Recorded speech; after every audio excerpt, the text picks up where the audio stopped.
For the throne of God above, I have a strong and perfect plea, a great high priest whose name is love, whoever lives and pleads for me. My name is graven on his hands, my name is written. Livro de Eclesiastes, capítulo 2, do versículo 1 ao 11, diz assim: Eu disse a mim mesmo, vem, experimenta a alegria, desfruta o prazer. Mas isso também era ilusão. Concluí que o riso é loucura e que a alegria de nada vale. Resolvi no íntimo entregar o corpo aos efeitos do vinho e deixar-me levar pela insensatez, sem deixar de me guiar pela sabedoria. Eu queria saber o que vale a pena fazer debaixo do céu.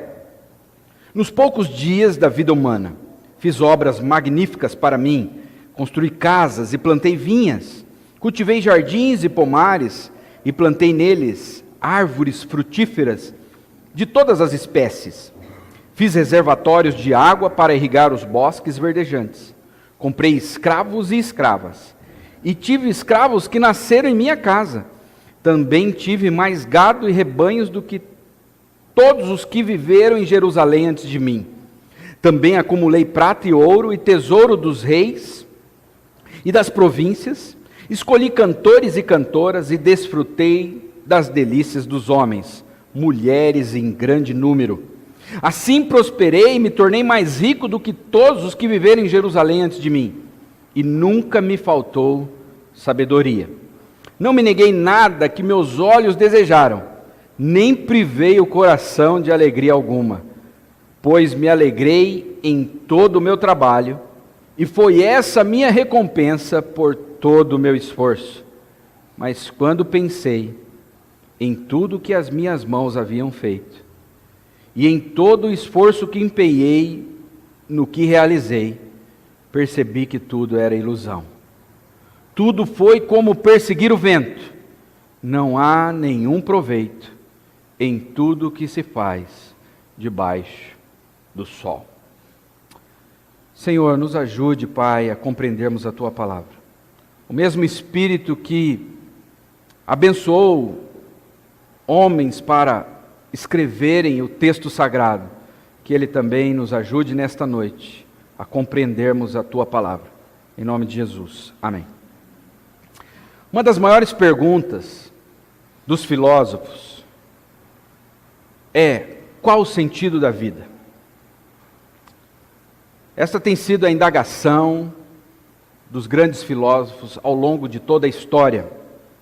Um homem chamado Aristipo de Cirene, ele diz o seguinte: o prazer tem sempre o objetivo de diminuir a dor, sendo o único caminho para a conquista da felicidade. O prazer do corpo é o sentido da vida. Este homem, Aristipo de Cirene, ele praticamente fundou a escola dos hedonistas. Ele é o pai do hedonismo. O que é o hedonismo? É uma corrente filosófica que ensina que o prazer está acima de qualquer coisa. E ele diz, olha, o prazer do corpo é o sentido da vida. Busque o prazer do corpo e você vai encontrar sentido para a tua vida.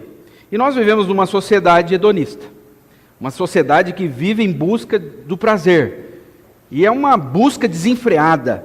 Sexo, drogas, jogatinas e etc. Não só, a gente não vê também só uma busca por prazeres ilícitos, mas também por prazeres que são lícitos, como recreação, viagens, alimentação, construções, músicas. Muitas pessoas buscam sentido para suas vidas em prazeres que são lícitos, que não são mal vistos pela sociedade. Mas será que as pessoas podem encontrar sentido para suas vidas nestes prazeres? O hedonismo, ele diz o seguinte: faça tudo que te dê o máximo de prazer possível e o mínimo de desconforto possível. Procure viver uma vida onde você consiga fazer as coisas com o maior prazer possível. E evite tudo que é sofrimento. Evite tudo aquilo que te causa desconforto. E a gente vai ver com Salomão nesta noite que ele buscou isso. Ele buscou o sentido da vida no prazer.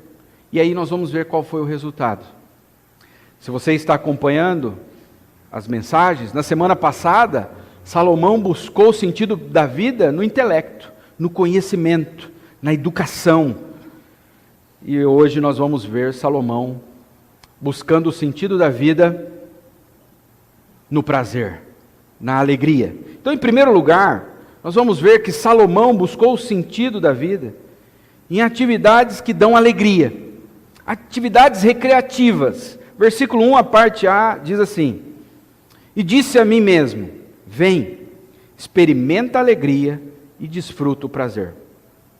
Ele sai daquele ambiente acadêmico, daquele ambiente formal, e agora ele vai para um outro tipo de ambiente. É como se Salomão tivesse caído na gandaia. Estudei a semana toda, assuntos muito pesados. A gente viu que ele era expert em vários assuntos, algo pesado. É como aquele estudante que chega na sexta-feira e fala, puxa, hoje é sexta. Aquele trabalhador que trabalhou a semana toda num serviço pesado, e ele diz, chegou a sexta-feira. Sexta-feira é a alegria, né, dos homens. E a segunda-feira é a agonia. Salomão agora ele está na sua sexta-feira. Ele saiu daquele ambiente acadêmico, então ele está à busca de entretenimento. Ele falou, eu vou me entregar à alegria, eu quero dar risada. Chega de pensar. Eu passei muito tempo pensando, buscando conhecimento, estudando agricultura, estudando arqueologia, história, gramática, matemática. Agora eu quero me divertir, eu quero dar risada um pouco. Então ele se entregou à alegria. Talvez uma peça teatral, talvez um show de mágica, talvez um evento humorístico, como ele era rei, talvez tinha um bobo da corte para animá-lo, nós não sabemos. Mas ele se entregou a uma atividade recreativa, uma atividade que produzisse riso em seus lábios. Nós não somos diferentes de Salomão. Muitas vezes nós procuramos preencher o vazio de nosso coração com entretenimento. Novelas. A mulher fala assim, olha, pastor, eu preciso de uma novela. É o momento de eu desestressar, pastor. De eu rir um pouco. Semana inteira cozinhando, passando, cuidando de filho. O momento da minha novela é o momento que eu tenho um momento de lazer, de recreação. Algumas pessoas buscam nos filmes, no teatro, programas humorísticos, numa arte circense. As pessoas buscam o riso como um anestésico para o estresse, para a dor, para a angústia. Mas será que esse tipo de riso pode dar sentido à nossa vida? Será que esse tipo de alegria se sustenta nos momentos difíceis da nossa vida? Você percebe quando a gente vê algo engraçado, um filme, um humor saudável, a gente ri, mas aquele riso não dura. E é isso que nós vamos ver com Salomão. Ele vai dizer, o riso é bom, ele é legal você poder rir, mas é passageiro, é um vapor, é legal, é bonito até. Não há nada de errado em rir, em presenciar um humor saudável, o que é difícil hoje, mas existe, se você procurar bem, existe. Não há nada de errado assistir um bom filme, ouvir uma boa música, ir a uma peça teatral, mas todo aquele riso acaba, é como um vapor, é vaidade. É uma fumaça. Você não consegue conter aquele riso não se sustenta na sua vida. Versículo 1 e 2 ele disse, eu disse a mim mesmo, vem, experimenta a alegria, desfruta o prazer. Mas qual foi o resultado? Mas isso também era ilusão. Concluí que o riso é loucura e que a alegria de nada vale. Às vezes a gente busca num filme um momento para a gente distrair a nossa mente, mas quando o filme acaba, você sabe que tem conta para pagar, você sabe que você tem que arrumar o motor do carro, você sabe que você tem que ir à procura de emprego, você sabe que a realidade da vida não mudou com aquele riso. E o vazio do seu coração ainda continua do mesmo tamanho. O riso, através do humor, ele é saudável, mas não é um riso que se sustenta. Quanto choro existe depois de algumas festas? Quantas vezes você foi numa balada, numa festa, e estava tudo legal, mas quando você voltava para casa, que você deitava a sua cabeça no travesseiro, as lágrimas escorriam. Quantos não experimentaram isso? Depois de dias de carnaval, as pessoas caíam numa tristeza, numa depressão profunda. Quantas vezes muitos de nós não passaram por isso, e talvez você que está aqui nesta noite tenha vivido isso. Você sai, você participa de uma festa, você ri com os amigos, mas por dentro você ainda chora. É isso que Salomão descobriu. Ele buscou o prazer no entretenimento. Ele procurou preencher o vazio, o sentido da sua vida, o vazio do seu coração, no entretenimento, no humor. E o que ele descobriu? É tudo ilusão, é vaidade. Lembrando que a palavra vaidade é vapor. É aquele vapor que é bonito. Em dias de frio, nós soltamos vapor com a nossa boca. Aquele vapor é legal, as crianças brincam de soltar o vapor, mas aquele vapor é belo e frágil, porque ele acaba. Você não consegue segurá-lo, você não consegue sustentá-lo. E é isso que Salomão descobriu. O riso é muito bom, é legal, mas não é algo que se sustenta. Em segundo lugar, Salomão buscou o sentido da vida no prazer do paladar. Ele sai agora do ambiente humorístico e vai para a culinária. Versículo 3 diz: resolvi no íntimo entregar o corpo aos efeitos do vinho, e deixei-me levar pela insensatez, sem deixar de me guiar pela sabedoria. Eu queria saber o que vale a pena fazer debaixo do céu, nos poucos dias da vida humana. Ele pensou, a vida humana é tão frágil e tão curta, e eu quero descobrir o que é bom para a vida humana. Eu vou me entregar ao paladar, ao vinho. E com sabedoria ele fez isso, diz o texto.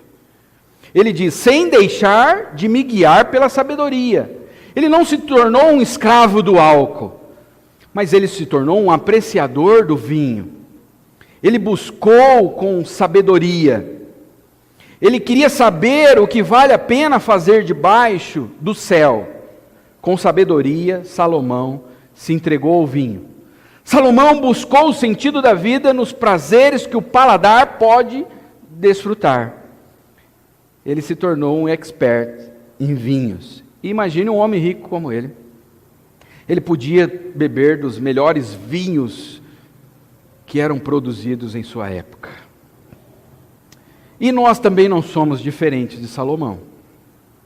Existem aqueles que gostam de um bom café gourmet. Você percebe quantas cafeterias estão sendo abertas em Bauru. Recentemente abriu uma agora que vai ser algo assim extraordinário para a cidade. Uma das cafeterias mais requintadas da nossa cidade. Porque as pessoas, elas buscam o prazer, buscam encontrar um sentido para a vida no paladar. Às vezes num bom vinho, às vezes em restaurantes. São pessoas que pulam, vão de restaurante a restaurante e querem apreciar comidas diferentes, vão para outros países para comer uma comida diferente, e alguns gostam de cozinhar em casa, fazer pratos sofisticados, e aí tira foto e põe no Facebook para deixar a gente nervoso, né? Para deixar a gente irritado, fala, olha o que eu fiz aqui e tal, e as pessoas buscam em pratos, algumas pessoas estão tristes, vai na geladeira. Está triste, abre a geladeira, no congelador, sorvete. Como se sorvete fosse um remédio para acalmar a tristeza, para aliviar a dor. E é isso que nós vemos, e não há nada de errado. Não há nada de errado num bom café gourmet, não há nada de errado em restaurantes, em pratos sofisticados, em gostar de cozinhar. Mas nós sabemos que este prazer ele acaba no momento que você dá a última garfada, que você vê que tem uma louça para lavar. Esse prazer acaba no momento que você sai do restaurante, que você paga a conta. É algo belo, é algo prazeroso, mas que é passageiro. É isso que Salomão está dizendo. É isso que ele vai descobrir. Olha, o vinho era muito bom, mas a hora que eu tomava o último gole, aquele prazer acabava.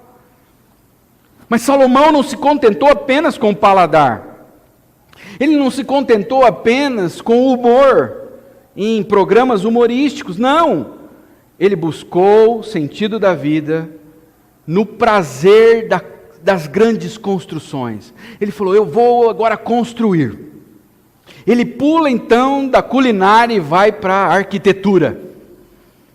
Que tipo de construções Salomão realizou? Palácios, templo. Ele fez o templo, considerado o templo mais importante da história do povo de Israel. O templo do rei Salomão. Versículo 4 diz, fiz obras magníficas para mim. Construí casas e plantei vinhas. Salomão foi um grande arquiteto.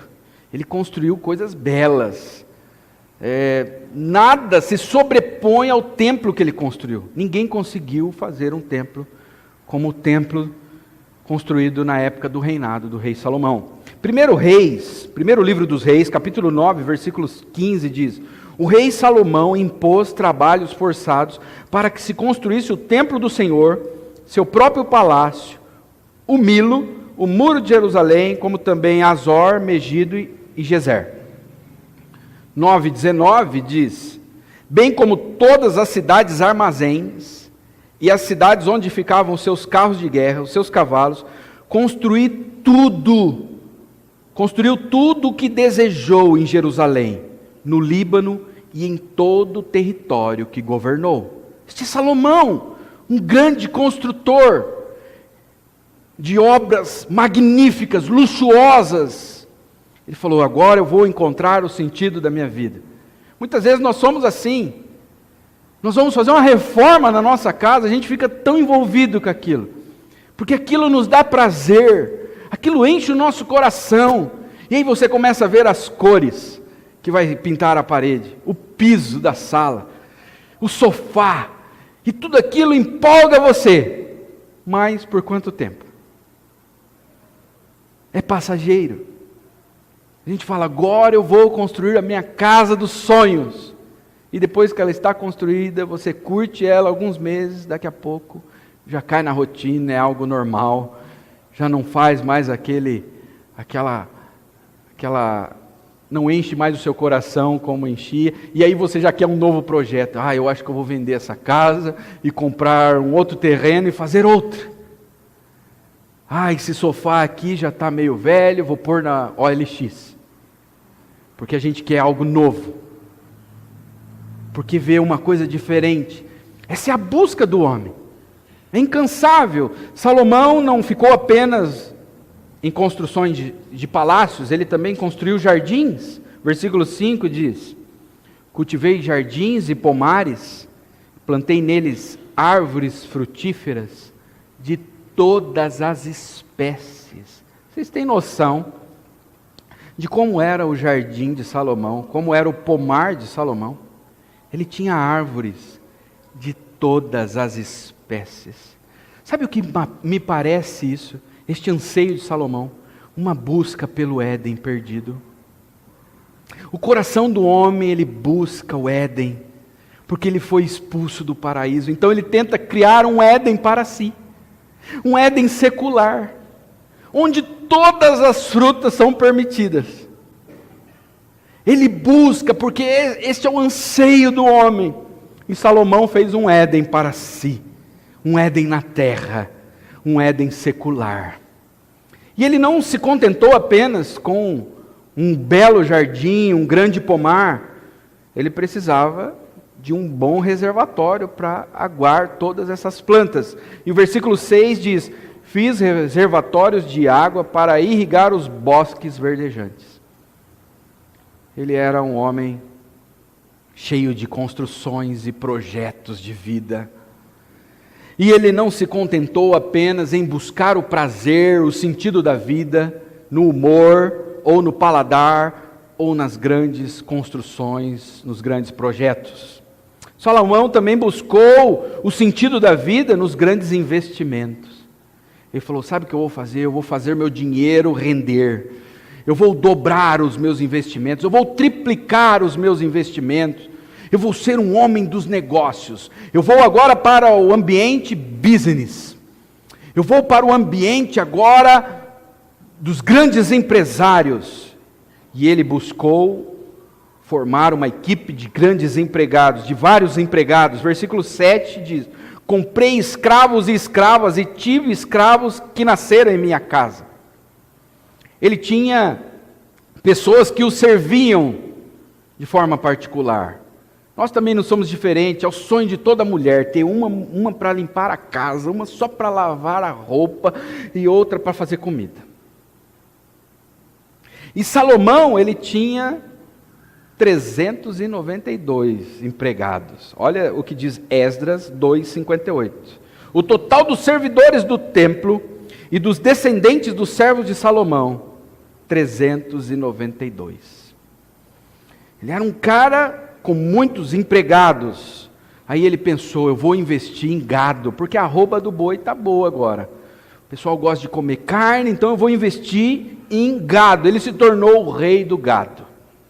Versículo 7, a parte B diz, também tive mais gado e rebanhos do que todos os que viveram em Jerusalém antes de mim.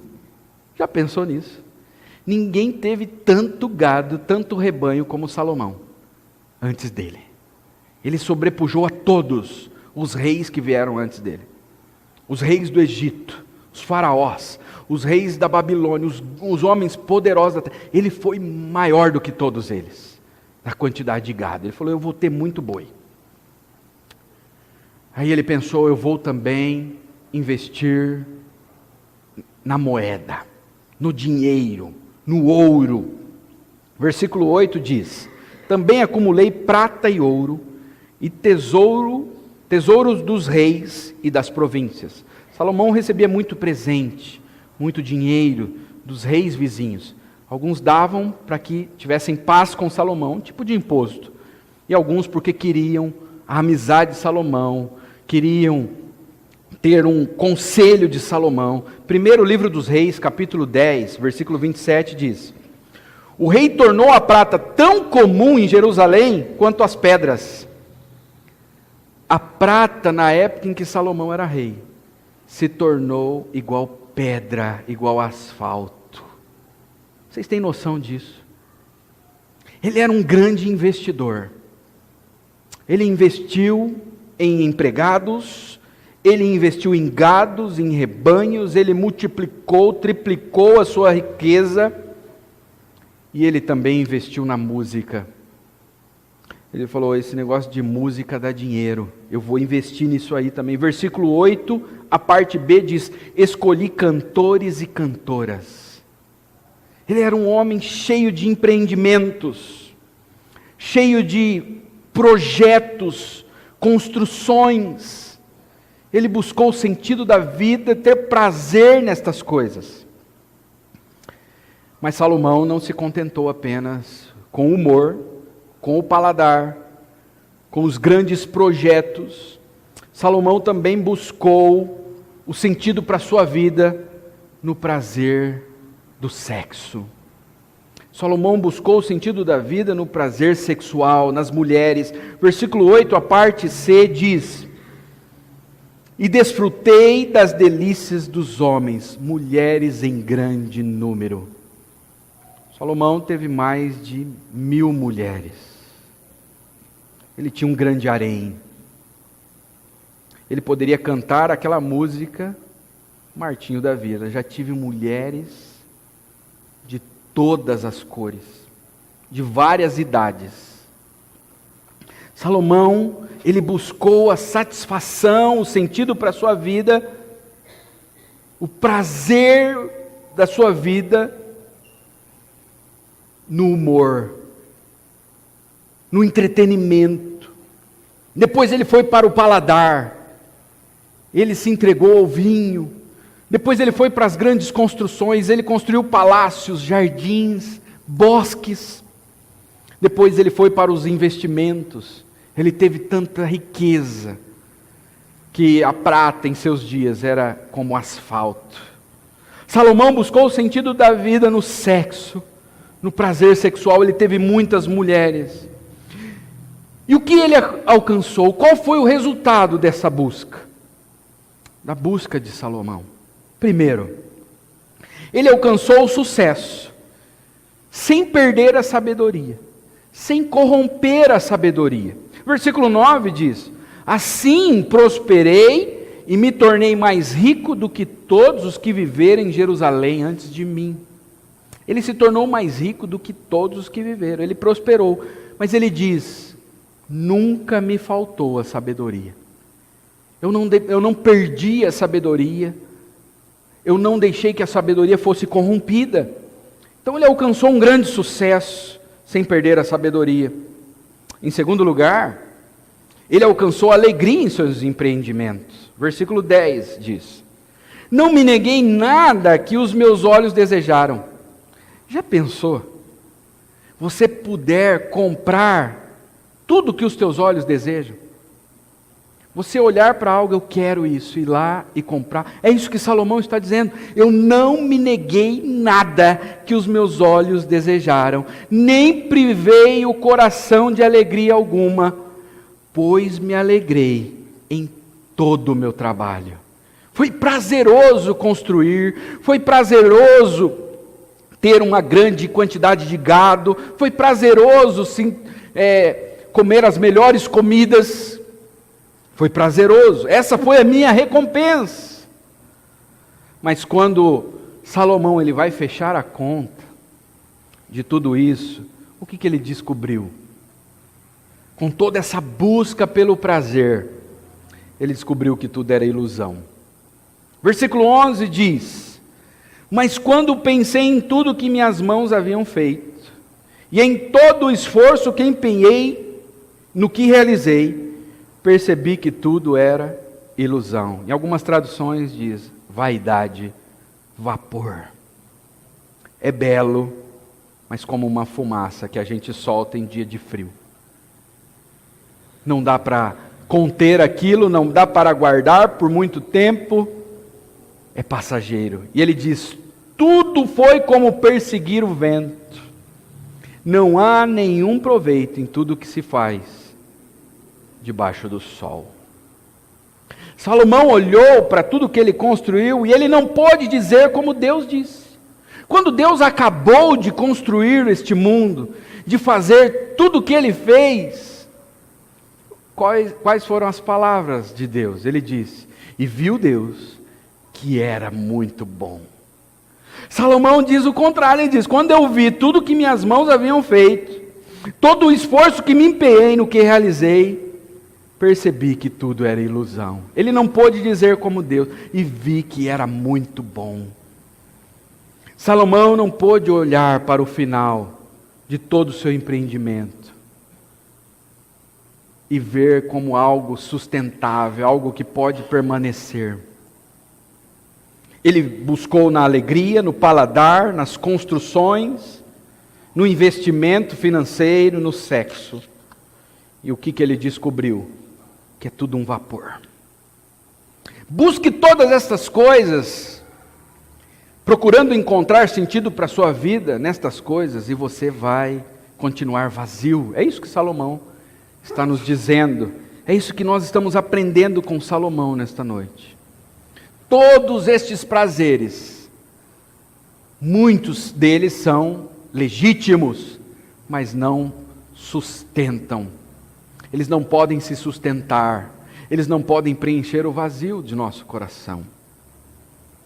Luciene Félix, uma professora de filosofia e mitologia greco-romana, ela é da Escola Superior de Direito Constitucional, olha o que ela diz: a beleza é uma promessa de felicidade, e a civilização não pode dispensá-la. Quando em lazer contemplamos alguma obra de arte, música, literatura, cinema, teatro, shows, exposições, parques e marés, experimentamos uma suave narcose. É como um tipo de embriaguez. É isso que ela está dizendo. Mas embora isso nos afaste momentaneamente dos problemas, quando nós estamos num show, quando nós estamos diante de uma pintura, uma obra de arte, aquilo faz com que a gente esqueça os nossos problemas. É isso que ela está dizendo. Embora isso nos afaste momentaneamente dos problemas, não é forte e constante o suficiente para nos fazer esquecer as preocupações reais. As coisas belas da vida estão aí para nós apreciarmos. E nós ficamos maravilhados com o belo.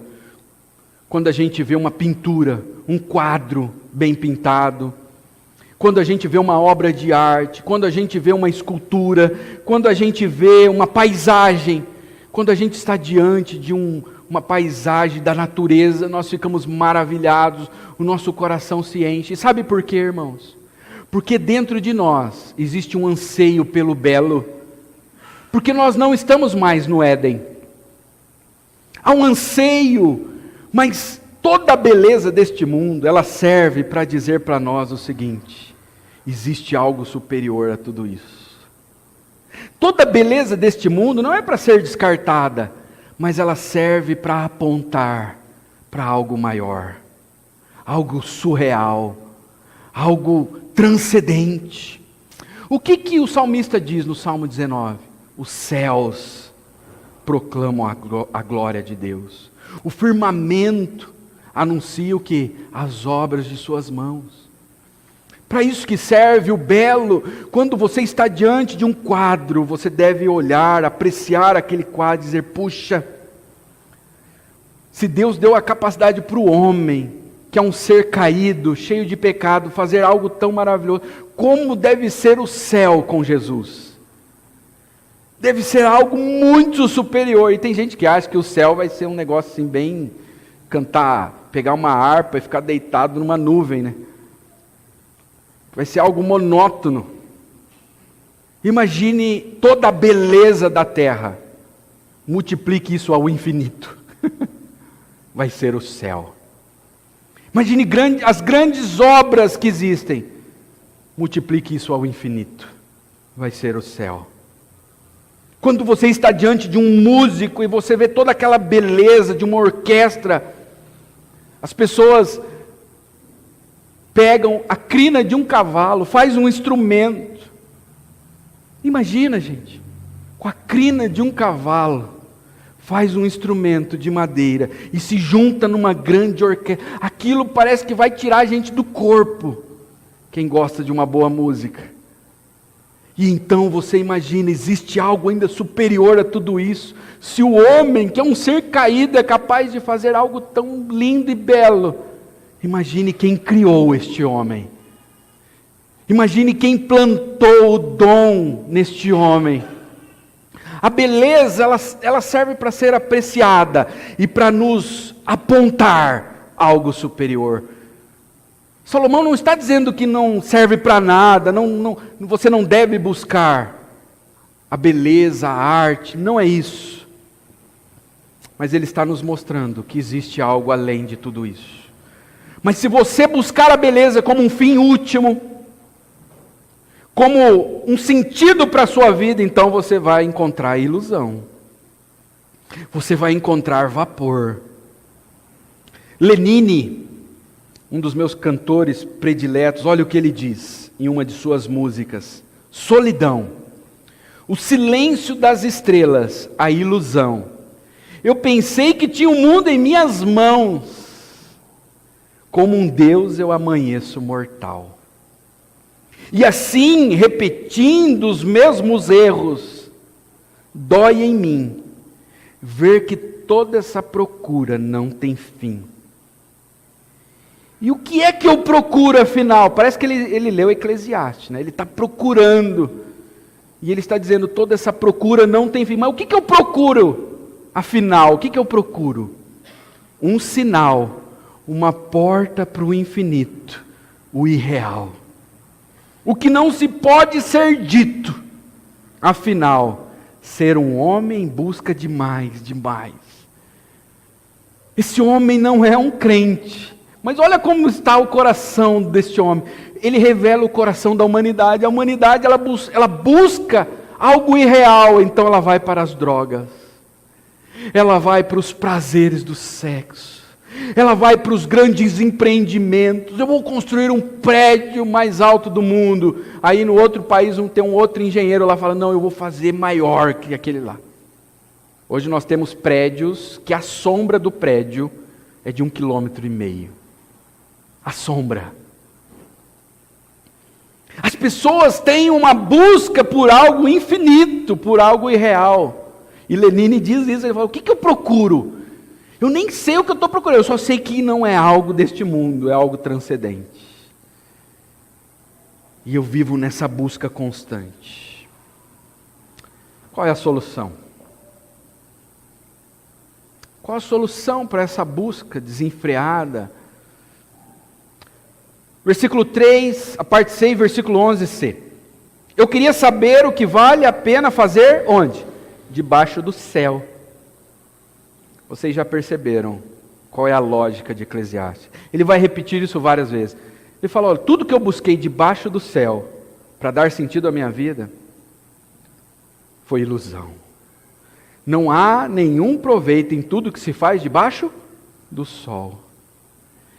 Salomão está dizendo, se existe algo que dá sentido, mas não está debaixo do sol, está acima do sol.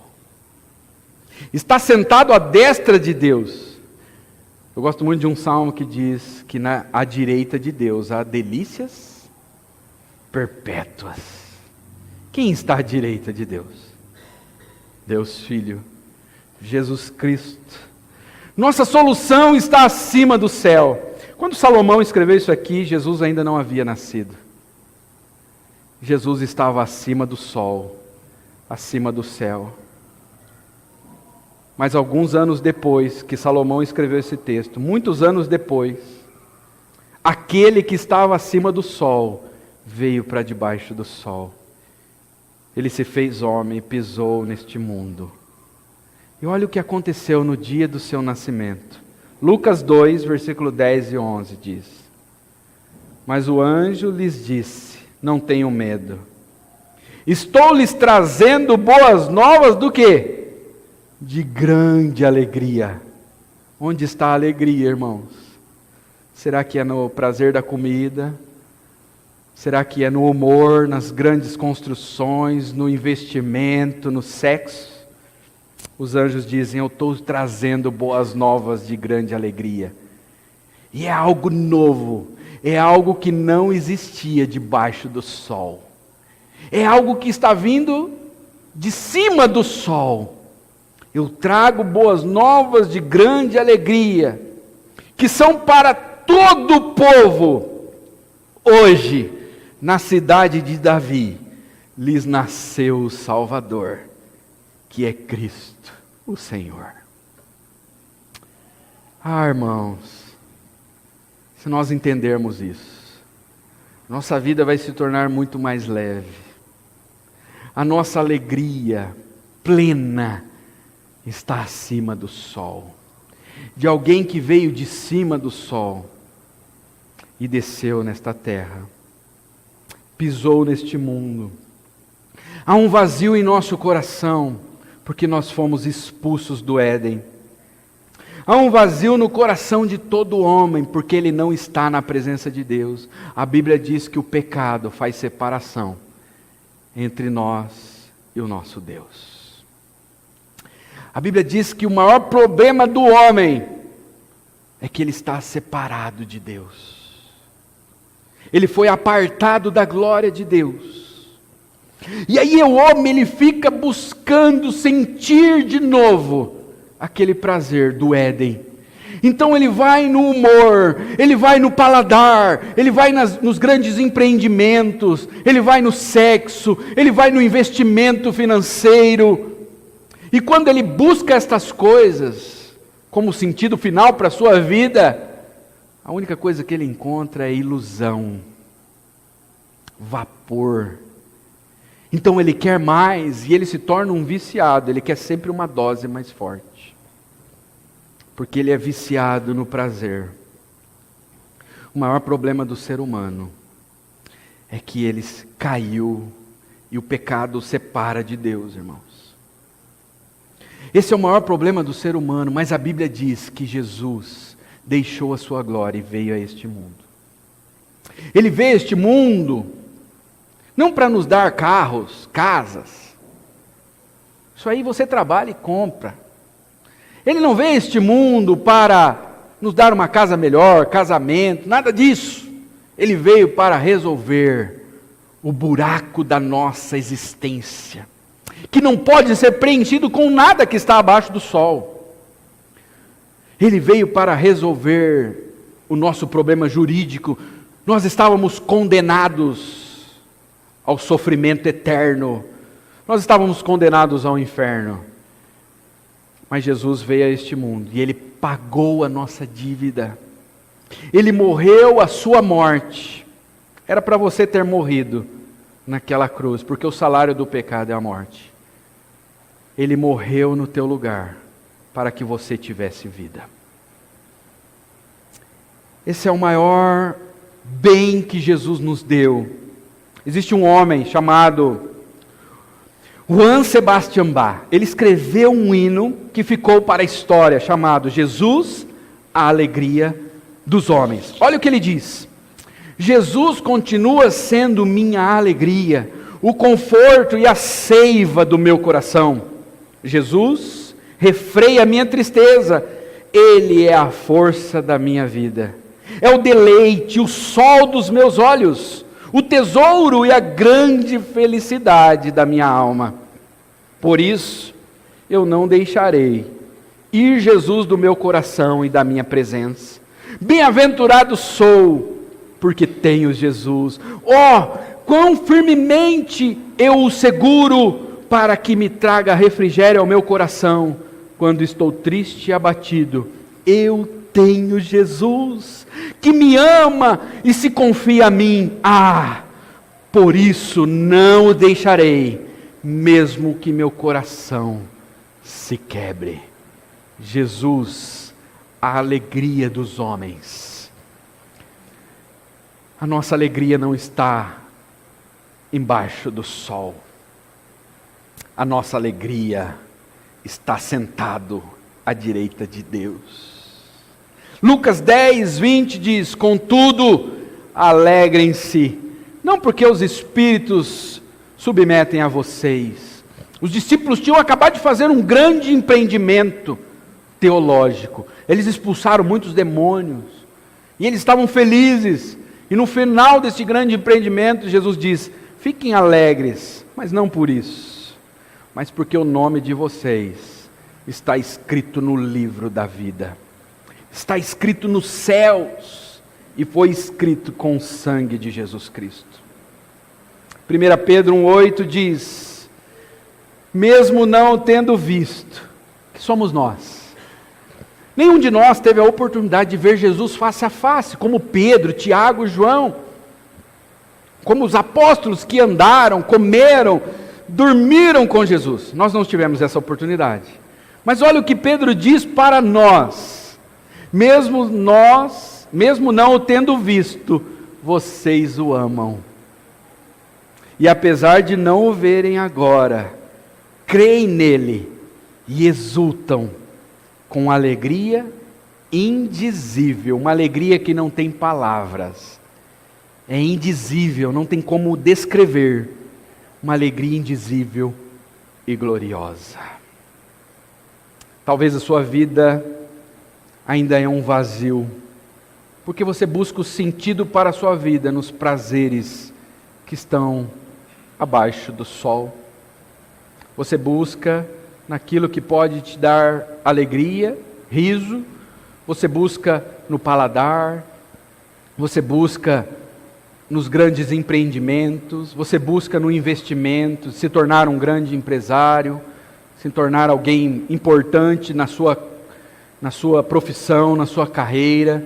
Você busca no sexo encontrar a mulher ou o marido ideal. Mas a palavra de Deus para nós nessa noite nos diz que se você fizer isso, buscar o sentido para a tua vida, nos prazeres que estão abaixo do sol, você vai encontrar apenas vapor.